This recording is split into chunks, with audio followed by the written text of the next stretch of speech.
পবিত্র মাহে রমজানের শেষ দশক গভীর রাত, চারিদিকে নীরব নিস্তব্ধ, মদিনাবাসী ঘুমে বিভোর। কিন্তু মসজিদে নববীর নিরিবিলি এক কোণে মোমের ক্ষীণ আলো জ্বলজ্বল করছে এবং হজরত মোহাম্মদ সাল্লাল্লাহু আলাইহি সাল্লাম একাগ্র চিত্তে এবাদতে মগ্ন রয়েছেন। নবীজি রাসূল সাল্লাল্লাহু আলাইহি সাল্লামের কণ্ঠে মৃদু তেলাওয়াতের ধ্বনি যেন চারপাশকে এক মৃদু প্রশান্তিতে মুখরিত করে রেখেছে। এমন সময় হঠাৎ আকাশের এক প্রান্তে অদ্ভুত এক আলোর জ্যোতি চারপাশের গহীন অন্ধকার ভেদ করে মসজিদের আঙ্গিনায় নেমে আসলো। বাতাস থমকে গেল, সময় যেন থমথমে। ধীরে ধীরে সেই আলোর মধ্যে থেকে স্পষ্ট হয়ে উঠলেন হজরত জিবরাইল আলাইহিস সালাম। হজরত জিবরাইল আলাইহিস সালামের মুখমণ্ডল এতটাই দীপ্তিময় যেন হাজার তারকা মিলে তার উজ্জ্বলতা তৈরি করেছেন।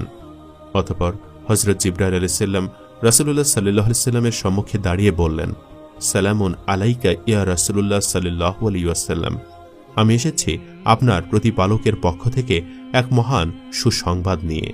রমজানের এই শেষ দশকে এমন এক রাত আছে যা হাজার মাসের চেয়েও অতুলনীয়। এই রাত এক বিশেষ রাত।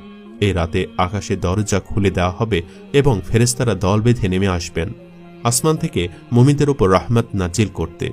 মহান আল্লাহর রহমত বর্ষিত হবে এই রাতে। এটি এমন এক রাত যা হাজার মাসের চেয়ে উত্তম। আর এই রাতে যে বান্দা ক্ষমা চাইবে তার সব গুনাহ ক্ষমা করা হবে। এ রাতের শেষ প্রহরে আপনার উম্মতের জন্য ক্ষমা ও মুক্তির ঘোষণা হবে। এটি লাইলাতুল কদর। হে আল্লাহর প্রিয় হাবিব, আপনি আপনার উম্মতদের জানিয়ে দিন যে তারা যেন এই রাত সন্ধান করে। অতঃপর হজরত জিবরাইল আলাইহিস সালাম নবীজি রাসূল সাল্লাল্লাহু আলাইহি সাল্লামকে সেই কাঙ্ক্ষিত রাতের সন্ধান দিলেন। সাথে সাথে রাসূলুল্লাহ সাল্লাল্লাহু আলাইহি সাল্লাম সেজদায় পড়ে গিয়ে কেঁদে কেঁদে বললেন, শুকর আলহামদুলিল্লাহ, আমার উম্মত পেয়েছে এই রাত। আমার উম্মতের জন্য এটা মহা রহমত। অতঃপর হজরত জিবরাইল আলাইহিস সালাম সেখান থেকে অদৃশ্য হয়ে গেলেন। সাথে সাথে দূরের মসজিদ থেকে আজানের সুমধুর ধ্বনি ভেসে এলো, যা রাসূলুল্লাহ সাল্লাল্লাহু আলাইহি সাল্লামের হৃদয়কে আরও প্রশান্তি দান করল। অতঃপর পরের দিন আসরের নামাজের পর মসজিদে নববীর ভেতরে নবীজি রাসূল সাল্লাল্লাহু আলাইহি সাল্লাম সাহাবীদের উদ্দেশ্য করে বললেন, হে আমার সাহাবীগণ, আমি এমন এক সুসংবাদ পেয়েছি যা তোমাদের হৃদয় আনন্দে ভরিয়ে তুলবে। তাই আজ ইফতারের পর সবাই মসজিদে একত্রিত হবে। আল্লাহ আমাকে একটি রাতের সংবাদ দিয়েছেন। উক্ত কথাগুলি বলে নবীজি রাসূল সাল্লাল্লাহু আলাইহি সাল্লাম সেখান থেকে চলে গেলেন। নবীজির মুখে এমন ঘোষণা শুনে সাহাবীদের মধ্যে উৎকণ্ঠা ছড়িয়ে পড়ল। কারো চোখ বিস্ময়ে বড় হয়ে গেল, কেউ আবার পরস্পরের মুখের দিকে অবাক বিস্ময়ে তাকালেন।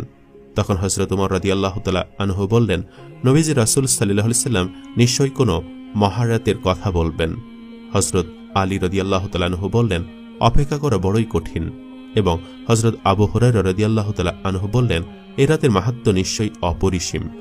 সূর্য পশ্চিম আকাশে হেলে পড়েছে, কমলা আর গোলাপি আভা চারিদিকে ছড়িয়ে পড়েছে, মৃদু বাতাস বইছে, চারিদিকে ইফতারের প্রস্তুতি। হযরত বেলাল রাদিয়াল্লাহু তাআলা আনহু ধীরে ধীরে এগিয়ে যাচ্ছেন আজান দেওয়ার জন্য। এদিকে মসজিদের ভেতর সাহাবীরা সবাই অপেক্ষমান। তখন উবাদা ইবনে সামিত রাদিয়াল্লাহু তাআলা আনহু বললেন, ভাইরা, আজকের পরিবেশটা কেমন রহস্যময় বলো তো। আবু বকর সিদ্দিক রাদিয়াল্লাহু তাআলা আনহু তখন বললেন, যেন আকাশ অপেক্ষায় আছে আজকের সন্ধ্যার জন্য। তখন হযরত ওমর রাদিয়াল্লাহু তাআলা আনহু বললেন, নবীজি রাসূল সাল্লাল্লাহু আলাইহি সাল্লাম যেটাই বলুন আমরা যেন তা কবুল করি। হযরত আলী রাদিয়াল্লাহু তাআলা আনহু বললেন, আজকের ইফতার হবে অন্যরকম, আমি তা অনুভব করছি। ফলে সাহাবীদের মাঝে এক গভীর উত্তেজনার সৃষ্টি হলো। ঠিক এমন সময় বেলাল রাদিয়াল্লাহু তাআলা আনহু এর কণ্ঠে সুমধুর আজানের ধ্বনি উচ্চারিত হলো, আল্লাহু আকবার, আল্লাহু আকবার।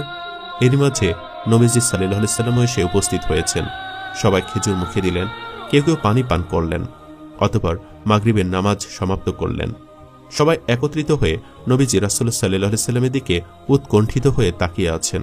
সবার অপেক্ষার অবসান ঘটিয়ে রাসূল করিম সাল্লাল্লাহু আলাইহি সাল্লাম বলে উঠলেন, আল্লাহ আমাকে এক রাত দেখিয়েছেন, এ রাতের ইবাদত হাজার মাসের চেয়ে উত্তম। কারণ এই রাতে ফেরেশতারা আকাশ থেকে অবতরণ করবেন। এটি রহমতের রাত। আমি আজকে তোমাদের সে রাতের নির্দিষ্ট সংবাদ দিতে এখানে একত্রিত হতে বলেছি। এমন সময় হঠাৎ মসজিদের এক কোণে দুইজন সাহাবী আব্দুল্লাহ এবং হারিস তর্কে লিপ্ত হলেন। কে বেশি আমল করেছেন তা নিয়ে কথা কাটাকাটি শুরু হলো। আব্দুল্লাহ বললেন, আমি তো পুরো দশক ইতিকাফে মগ্ন ছিলাম, তাই আমার আমল বেশি। তখন সাহাবী হারিস বললেন, আর আমি প্রতিটি রাত শেষ পর্যন্ত কেঁদে কেঁদে নামাজ পড়েছি, তাই আমার আমল বেশি। এই নিয়ে তাদের মধ্যকার উত্তেজনা ছড়িয়ে পড়ল। ফলে সকল সাহাবীদের নজর সেই দিকে পড়ল। তখন হযরত ওমর রাদিয়াল্লাহু তাআলা আনহু তাদের দিকে এগিয়ে আসলেন ঝগড়া থামানোর জন্য এবং বললেন, থামো, আজকের এই রাতেও তোমরা ঝগড়া করবে? তখন রাসূলুল্লাহ সাল্লাল্লাহু আলাইহি সাল্লাম চোখ নিচু করলেন এবং দীর্ঘ নিঃশ্বাস ছাড়লেন। কিছুক্ষণ নীরব থেকে বললেন, তোমাদের এই ঝগড়ার কারণে মহান আল্লাহ আমাকে সেই রাত ভুলিয়ে দিয়েছেন। আমি চেয়েছিলাম তোমাদের সেই রাতের নির্দিষ্ট সময় জানাতে, কিন্তু মহান আল্লাহর ইচ্ছায় তা আমার স্মৃতি থেকে উঠিয়ে নেওয়া হয়েছে। নবীজির মুখে এমন কথা শুনে তখন সাহাবীরা স্তব্ধ। কেউ কাঁদছেন, কেউ মাথা নিচু করে আছেন। বাতাস ভারী হয়ে উঠেছে, কারো মুখে কোনো শব্দ নেই। তখন রাসূল সাল্লাল্লাহু আলাইহি সাল্লাম বললেন, হে আমার সাহাবীরা, মহান আল্লাহ যদিও আমাকে ভুলিয়ে দিয়েছেন, কিন্তু তবুও এতে কল্যাণ রয়েছে। তোমরা রমজানের শেষ দশকের বিজোড় রাতগুলোতে অনুসন্ধান করো সেই রাত, অর্থাৎ লাইলাতুল কদরের রাত। তোমরা বেশি বেশি দোয়া করো, হে আল্লাহ, তুমি ক্ষমাশীল, ক্ষমা করতে ভালোবাসো, আমাদের ক্ষমা করো। অথবা ধীরে ধীরে রাত গভীর হল। সাহাবীরা একাগ্র চিত্তে ইবাদতে মগ্ন হলেন। কারো কণ্ঠে কোরআনের সুর, কারো চোখ থেকে গড়িয়ে পড়ছে অশ্রু। রাসূলুল্লাহ সাল্লাল্লাহু আলাইহি সাল্লাম দোয়ায় মগ্ন রয়েছেন। তখন আবু হুরায়রা রাদিয়াল্লাহু তাআলা আনহু বললেন, হে আল্লাহ, তুমি আমাদের ক্ষমা করো। উবাইদা রাদিয়াল্লাহু তাআলা আনহু বললেন, আমাদের অন্তর শুদ্ধ করো। হযরত আলী রাদিয়াল্লাহু তাআলা আনহু বললেন, হে মহান আল্লাহ তাআলা, আমরা তোমার সন্তুষ্টি চাই। সাহাবীরা এই রাত ইবাদত বন্দিগিতেই কাটিয়ে দিলেন। বেলাল রাদিয়াল্লাহু তাআলা আনহু ফজরের আযান দিলেন। অতঃপর সাহাবীরা ফজরের নামাজ শেষ করলেন। তাদের চোখে প্রশান্তি অন্তরে আসা। তখন রাসূলুল্লাহ সাল্লাল্লাহু আলাইহি সাল্লাম বললেন, যে ব্যক্তি এই রাতে দাঁড়িয়ে নামাজ পড়ল, তার পূর্বের সব গুনাহ মাফ হয়ে গেল। মহান আল্লাহ আমাদের ইবাদত কবুল করুন। তখন সবাই একসাথে বলে উঠলেন, আমিন। একদা রমজানের শেষ দশকের ২৭তম রমজানে আয়েশা রাদিয়াল্লাহু তাআলা আনহা ঘুমিয়ে আছেন। তিনি লক্ষ্য করলেন যে রাসূলুল্লাহ সাল্লাল্লাহু আলাইহি সাল্লাম গভীর রাত পর্যন্ত নামাজে দাঁড়িয়ে আছেন। নবীজি সাল্লাল্লাহু আলাইহি সাল্লামের দীর্ঘ সিজদার কান্না আর দোয়ার শব্দ আয়েশা রাদিয়াল্লাহু তাআলা আনহা এর হৃদয়কে আন্দোলিত করে তুলল।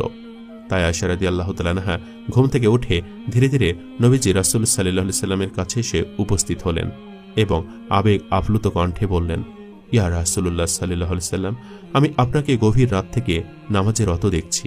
আপনি কি বিশেষ কোনো রাতের জন্য এভাবে ইবাদতে দাঁড়িয়েছেন? তখন রাসূলুল্লাহ সাল্লাল্লাহু আলাইহি সাল্লাম মৃদু হাসি দিয়ে বললেন, হে আয়েশা, এটা হতে পারে লাইলাতুল কদরের রাত। এটা এমন এক রাত যা হাজার মাসের চেয়ে উত্তম। তখন আয়েশা রাদিয়াল্লাহু তাআলা আনহা বললেন, ইয়া রাসূলুল্লাহ সাল্লাল্লাহু আলাইহি সাল্লাম, যদি আমি জানতে পারি যে এটা লাইলাতুল কদর, তবে আমি কি দোয়া করব? তখন রাসূলুল্লাহ সাল্লাল্লাহু আলাইহি সাল্লাম বললেন, হে আয়েশা, তবে তুমি বলবে, হে আল্লাহ, আপনি ক্ষমাকারী, ক্ষমা করতে ভালোবাসেন, আমাকে ক্ষমা করে দিন। অতঃপর আয়েশা রাদিয়াল্লাহু তাআলা আনহা গভীর মনোযোগে নামাজ পড়েন এবং রাতের অধিকাংশ সময় মহান আল্লাহর কাছে কান্নাকাটি করে এই দোয়া পাঠ করতে থাকেন। এমনিভাবে হযরত মুহাম্মদ এবং আয়েশা রাদিয়াল্লাহু তাআলা আনহা গভীর ইবাদতে মগ্ন হলেন। এক পর্যায়ে দূরের মসজিদ থেকে আজানের সুমধুর মৃদু ধ্বনি ভেসে এলো। অতঃপর দুজনেই ফজরের নামাজ আদায় করলেন। ফজরের নামাজ আদায় করার পর আয়েশা রাদিয়াল্লাহু তাআলা আনহা বললেন, ইয়া রাসূলুল্লাহ সাল্লাল্লাহু আলাইহি সাল্লাম, এই রাতটা এতটাই প্রশান্ত ছিল যে আমার অন্তরে গভীর শান্তি অনুভব হয়েছে। তখন রাসূলুল্লাহ সাল্লাল্লাহু আলাইহি সাল্লাম বললেন, হ্যাঁ আয়েশা, এ রাতের আলামত এটাই।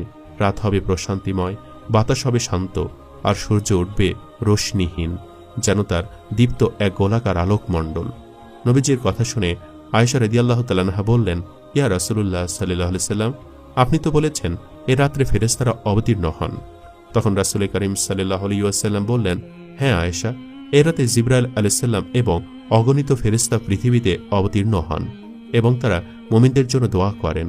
এই রাত ফজর পর্যন্ত শান্তি আর কল্যাণে ভরা। তখন আয়েশা রাদিয়াল্লাহু তাআলা আনহা অশ্রুসিক্ত কান্নার জড়িত কণ্ঠে বললেন, মহান আল্লাহ আমাদের সেই বান্দাদের মধ্যে রাখুন যাদের জন্য ফেরেশতারা দোয়া করেন। তখন রাসূল করিম সাল্লাল্লাহু আলাইহি সাল্লাম হাসি দিয়ে বললেন, আল্লাহ তো তোমার জন্য ভালোই লিখে রেখেছেন। তুমি তো আমার স্ত্রী, রাসূলের ঘরে বেড়ে ওঠা মুমিনদের মা। অতঃপর সকালবেলা হযরত মুহাম্মদ সাল্লাল্লাহু আলাইহি সাল্লাম মসজিদের চত্বরে এসে উপস্থিত হলেন। ইতিমধ্যে সেখানে আলী রাদিয়াল্লাহু তাআলা আনহু, ওমর রাদিয়াল্লাহু তাআলা আনহু, আবু বকর সিদ্দিক রাদিয়াল্লাহু তাআলা আনহু আরও অনেক সাহাবীরা উপস্থিত ছিলেন। তখন রাসূলুল্লাহ সাল্লাল্লাহু আলাইহি সাল্লাম সবার দিকে তাকিয়ে বললেন, তোমরা কি জানো গত রাতটি কেমন রাত ছিল? তখন আবু বকর সিদ্দিক রাদিয়াল্লাহু তাআলা আনহু বললেন, ইয়া রাসূলুল্লাহ, রাতটি ছিল অপূর্ব শান্ত, আমার হৃদয় প্রশান্তিতে পূর্ণ হয়েছিল। আল্লাহর রহমত যেন আমাদের ঘিরে রেখেছিল। তখন ওমর রাদিয়াল্লাহু তাআলা আনহু বললেন, ইয়া রাসূলুল্লাহ, রাতে আমি দেখলাম আকাশ ছিল পরিষ্কার, বাতাস ছিল শান্ত, মনে হলো ফেরেশতারা যেন চারপাশে ছিলেন। আলী রাদিয়াল্লাহু তাআলা আনহু বললেন, ইয়া রাসূলুল্লাহ, আমি লক্ষ্য করেছি যে ফজরের সময় সূর্য উঠল রোশনিহীন। এটি কি সেই রাতের চিহ্ন? তখন রাসূল করিম সাল্লাল্লাহু আলাইহি সাল্লাম হাসি দিয়ে মাথা নাড়লেন এবং বললেন, হ্যাঁ আলী, এই হচ্ছে লাইলাতুল কদরের অন্যতম লক্ষণ। ফজরের পরে সূর্য উঠবে এমনভাবে যেন তার তীব্রতা কম, রোশনিহীন। অতঃপর সেখানে হযরত আয়েশা রাদিয়াল্লাহু তাআলা আনহা এসে উপস্থিত হলেন এবং বললেন, ইয়া রাসূলুল্লাহ, রাতে আপনি আমাকে যে দোয়া শিখিয়েছিলেন আমি সেই দোয়া অনেকবার পাঠ করেছি। তখন রাসূলুল্লাহ সাল্লাল্লাহু আলাইহি সাল্লাম আয়েশা রাদিয়াল্লাহু তাআলা আনহা এর দিকে তাকিয়ে বললেন, হে আয়েশা, আল্লাহ তোমার দোয়া কবুল করবেন ইনশাআল্লাহ। এই দোয়া আল্লাহর ক্ষমা পাওয়ার চাবিকাঠি। তখন আয়েশা রাদিয়াল্লাহু তাআলা আনহা বললেন, ইয়া রাসূলুল্লাহ, আপনি কি দোয়া করেছিলেন? তখন রাসূল সাল্লাল্লাহু আলাইহি সাল্লাম বললেন, আমি দোয়া করেছিলাম, হে আমার রব, আমার উম্মতকে ক্ষমা করে দাও, তাদের গুনাহ মাফ করে দাও, তাদের উপর রহম করো। নবীজির মুখে এমন কথা শুনে সাহাবীরা তখন সকলে আবেগ আপ্লুত হলেন, কারো চোখে জল, কারো কণ্ঠরুদ্ধ। তখন রাসূল সাল্লাল্লাহু আলাইহি সাল্লাম আবারও বললেন, এ রাত ছিল মাগফিরাতের রাত। যে ব্যক্তি ঈমান সহকারে এবং সওয়াবের আশায় ইবাদত করল, তার পূর্বের সকল গুনাহ ক্ষমা করে দেওয়া হলো। তখন আবু বকর সিদ্দিক রাদিয়াল্লাহু তাআলা আনহু বললেন, ইয়া রাসূলুল্লাহ, আমরা কি আগামী রাতগুলোতেও এইভাবে লাইলাতুল কদরের সন্ধান করব? রাসূল করিম সাল্লাল্লাহু আলাইহি ওয়াসাল্লাম তখন বললেন, হ্যাঁ, তোমরা রমজানের শেষ দশকের বিজয় রাতগুলোতে লাইলাতুল কদরের অনুসন্ধান করো। রাতগুলোতে আল্লাহর কাছে ক্ষমা চাও, কারণ তোমরা জানো না কোন রাতটি হবে সেই বরকতময় রাত। একদা রমজানের শেষ দশকের কোনো এক রাতে মসজিদে অনেক সাহাবী ইবাদতে ব্যস্ত রয়েছেন। কেউ কেউ ক্লান্ত হয়ে ঘুমিয়ে পড়েছেন। ঠিক এমন সময় হযরত ওমর রাদিয়াল্লাহু তাআলা আনহু মসজিদের ভেতরে প্রবেশ করলেন এবং তার নজর ঘুমন্ত সাহাবীর ওপরে পড়ল। তখন হযরত ওমর রাদিয়াল্লাহু তাআলা আনহু ধীরে ধীরে এগিয়ে গেলেন ঘুমন্ত সাহাবীর দিকে এবং আব্দুল্লাহ নামে এক সাহাবীকে হালকা নাড়া দিয়ে বললেন, হে আব্দুল্লাহ, তুমি ঘুমিয়ে পড়েছ নাকি? তখন আবু আব্দুল্লাহ রাদিয়াল্লাহু তাআলা আনহু চোখ মেলে তাকিয়ে দেখলেন যে ওমর রাদিয়াল্লাহু তাআলা আনহু সামনে দাঁড়িয়ে আছেন।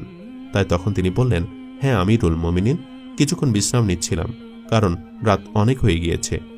তখন ওমর রাদিয়াল্লাহু তাআলা আনহু দৃঢ় অথচ স্নেহ মিশ্রিত কণ্ঠে বললেন, তুমি কি জানো আজকের এই রাত হতে পারে সেই রাত, সেই লাইলাতুল কদর, যার ফজিলত হাজার মাসের চেয়ে উত্তম। ওমর রাদিয়াল্লাহু তাআলা আনহুর এই কথা শুনে আবু আব্দুল্লাহ রাদিয়াল্লাহু তাআলা আনহু বললেন, আমরা তো ইবাদত করছি, তাই একটু ক্লান্ত হয়ে পড়েছিলাম।